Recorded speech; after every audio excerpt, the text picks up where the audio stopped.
دیکھیں اگر احتجاج کرنا ہوتا تو شیعوں کو کرنا چاہیے تھا. پاکستان میں شیعوں کو سب سے زیادہ ٹارگٹ کیا گیا. شیعہ سنی کی جنگ بھڑکانے کی ہمیشہ کوشش کی جاتی ہے یہودی لابی کی طرف سے، لیکن وہ الحمدللہ وہ نہیں ہوئی، وہ پھیلی نہیں وہ آگ. ہمارے لوگوں نے اس کو کنٹرول کیا. میں ملٹری آپریشن کے حوالے سے جو ابھی قبائلی علاقوں میں بات ہو رہی ہے، میں اپنے محسود قبیلے سے کہتی ہوں کہ آپ سخی جان محسود کے جو ہے قبیلے کے لوگ ہیں، عقل مند لوگ ہیں، اور ہمارے میرے بھائی ہیں. وزیر محسود بھائی ہیں. آپ تھوڑا اس بات کو دیکھیں کہ وہ آپ کے ساتھ جو وزیر قبائل ہیں انہوں نے تھوڑا سا آپ سے عقل مندی میں زیادہ سبقت لے گئے ہیں. انہوں نے پہلے سے کمیٹیاں بنا دی ہیں کہ ان کو پہلے سے خطرہ نظر آ گیا کہ ملٹری آپریشن یہاں پر آ رہا ہے، تو انہوں نے پہلے سے جو ہے وہ کمیٹیاں بنا دی ہیں. دہشت گردوں کا خاتمہ وہ اپنے علاقوں سے کر رہے ہیں تاکہ ملٹری آپریشن یہاں پر نہ آئے، تاکہ ان کو نقل مکانیاں نہ کرنی پڑیں. تو میں اپنے محسود بھائیوں سے کہتی ہوں، بزرگوں سے کہتی ہوں کہ میں اور آپ مل کر جو ہے وہ وہاں پر کمیٹیاں بناتے ہیں، دہشت گردوں کا صفایا کرتے ہیں. پاک فوج کے ساتھ آپ کھڑے ہو کر وہاں پر دہشت گردی کا صفایا کریں. یہ جو آپ کو منظور پشتین بھڑکا رہا ہے نا کہ پاک فوج کے ساتھ لڑو، بنگال میں جو ہے وہ اتنے 30 لاکھ یہ ہوا تھا وہ ہوا تھا. منظور پشتین اپنی سپیچز میں کہتا ہے، اور منظور پشتین یہ بھی کہتا ہے ہمارے پختونوں کو کہ ہمارے پختون کیا بزدل ہیں، وہ آپ کی گریبان سے آپ کو پکڑ لیں گے. ان کو لڑائی کرنا اچھی طرح آتا ہے. تو منظور پشتین آپ کو لڑوا رہا ہے اور آپ کو اپنے علاقوں سے بے دخل کروا رہا ہے. آئیں عقل مندی کا ثبوت دیں. میں اور آپ مل کر جو ہے امن کمیٹیاں بنائیں. اگر پھر بھی وہاں پر ملٹری آپریشن ہوتا ہے تو پھر میں آپ کے بہاف پر انشاءاللہ بات کروں گی. اور میں اپنے قبائل سے کہتی ہوں کہ ہر جو قبائلی علاقہ ہے، ایک تو سرتاج عزیز نے جو ریکمنڈیشن سفارشات دی تھی، وفاقی حکومت نے آج تک اس کو امپلیمنٹ نہیں کیا. NFC میں 1% حصہ تھا، آج تک قبائلی علاقوں کو نہیں ملا. وہ خیبر پختونخوا کی حکومت جب سے PTI آئی ہے،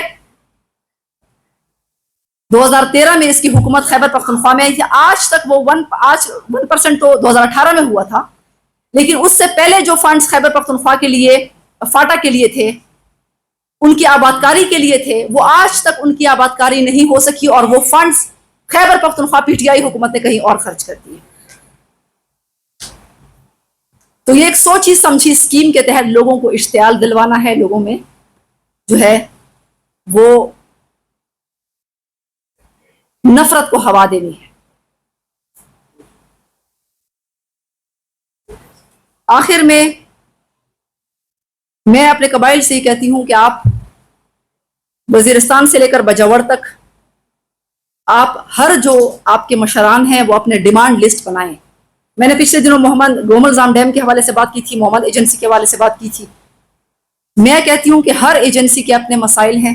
ہم معدنیات میں رائلٹی بھی چاہتے ہیں، یہ جو ہمارے معدنیات سے مالا مال علاقے ہیں، لیکن ہمارے جو قبائل ہیں وہ انتہائی غربت کا شکار ہیں.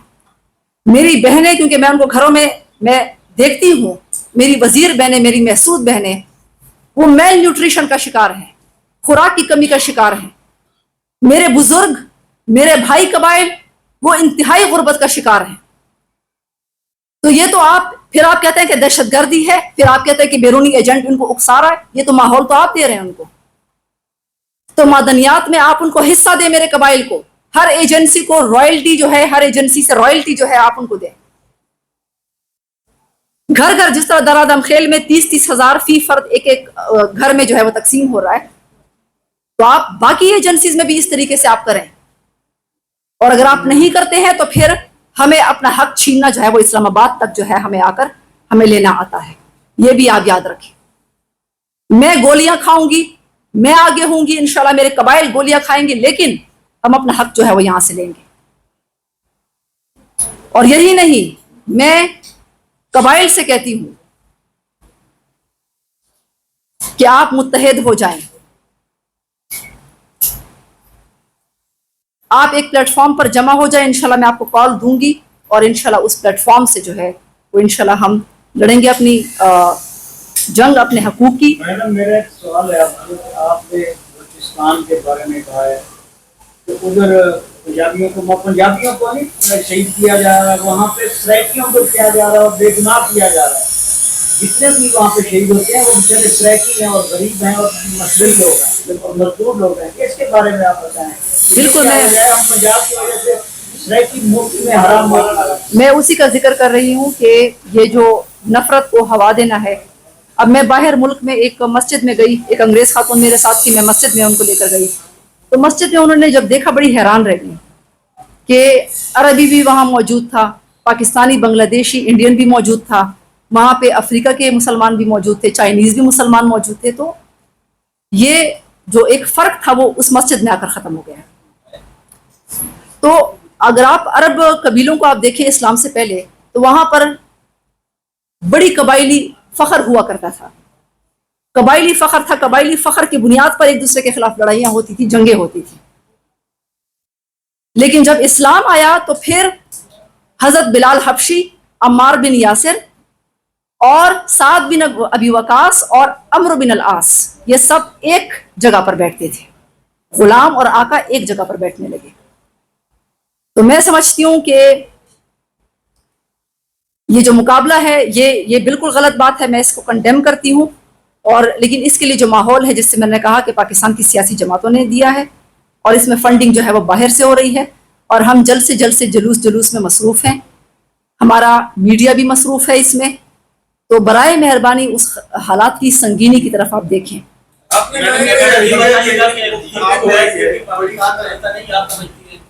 اور پاکستان ایسا نہیں ہے کیا کسی سیاسی جماعت کو کسی دوسرے شہر میں جلوس کا حاصل نہیں ہونا چاہیے؟ Sorry, I couldn't get you. جو ہے کیا پاکستان کا ایسا نہیں ہے، کیا لاہور جو ہے وہ پاکستان کا ایسا نہیں ہے، کیا کسی سیاسی جماعت کو دوسرے شہروں میں جلد سے اجازت نہیں ہونی چاہیے اور آپ کہتے ہیں کہ ملنا چاہیے، لے کے رہے ہیں؟ جی بالکل، پاکستان سب کا ہے. یہ جو بدماشیاں ہیں، یہ مصنوعی بدماشیاں، مصنوعی بال رکھنا بدماشی کے لیے، یہ جوکروں والی حرکتیں کرنا، یہ میرے خیال سے اس سے نکلنا چاہیے. اور جو ہے وہ سندھ اور پنجاب میں کچے کے ڈاکوؤں کا مسئلہ ہے، ہونا یہ چاہیے کہ سندھ اور پنجاب کے حکمران وہاں پر فوکس کریں. کچے کے ڈاکوؤں نے کئی لوگوں کو اغوا کیا ہوا ہے، وہاں پہ ایک نیا مسئلہ کریٹ ہوا ہے. غربت ہے، مہنگائی ہے پاکستان میں، اور یہ جو تحریکیں چل رہی ہیں تو اس کے بارے میں میرے خیال سے ہمارے حکمرانوں کو سیریسلی سوچنا چاہیے، ورنہ پھر وکالت کا لائسنس لے کر جو ہے وہ وکالت اسٹارٹ کریں.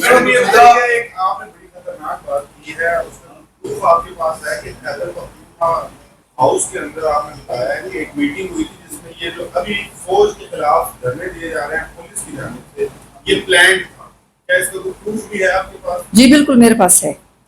بالکل میں آپ کو میرے کیونکہ ہمارے بڑے خبر دینے والے لوگ ہیں وہاں پر. خیبر پختونخوا وزیر اعلیٰ ہاؤس، خیبر پختونخوا ہاؤس اسلام آباد میں ہی، تو وہاں سے مجھے جو خبریں دینے والے ہیں وہ موجود ہیں. اور کس طرح یہ پلان کیا گیا اور کس طرح یہ پلانڈ ایک تقریر 8 ستمبر کو کی گئی، کس طرح منظور پشتین کو فیسیلیٹیٹ کیا جا رہا ہے، یہ اس کی کڑیاں آپ ملائیں. اچھا، میں ایک اور بات یہ کہنا چاہتی ہوں کہ اکاؤنٹیبلٹی جو ہے وہ بڑی ضروری ہے. جب تک سیاستدانوں اور ہر ایک فرد، چاہے وہ فوج میں ہو چاہے وہ سیاستدان ہو، سب کا جو ہے وہ احتساب ہونا چاہیے. اب فوج کو اس بات پر ہم اپریشیٹ کرتے ہیں کہ اپنے ایک جنرل کا جو ہے انہوں نے احتساب وہ کر رہا ہے، کورٹ مارشل کر رہا ہے. لیکن سیاستدانوں کا بھی تو احتساب ہونا چاہیے. یہ نہیں کہ میں 8 ستمبر کو جلسہ بلا لوں گا، آپ کو دیکھ لوں گا، میرے پاس اتنے عوام ہیں. ہمارے عوام کو بھی سوچنا چاہیے کہ یہ ہم کس مقصد کے لیے جو ہے وہ جا رہے ہیں. یہ اگر جنرل فیض جو ہے وہ گرفتار ہو گیا، جو کہ ان کا رازدار تھا بانی پی ٹی آئی کا تمام کرپشن میں، تو 8 ستمبر کو جو ہے وہ پریشر میں لانے کے لیے جو ہے اداروں کو جلسہ میں نے اتنا بڑا کر لیا. تو بات یہ کہ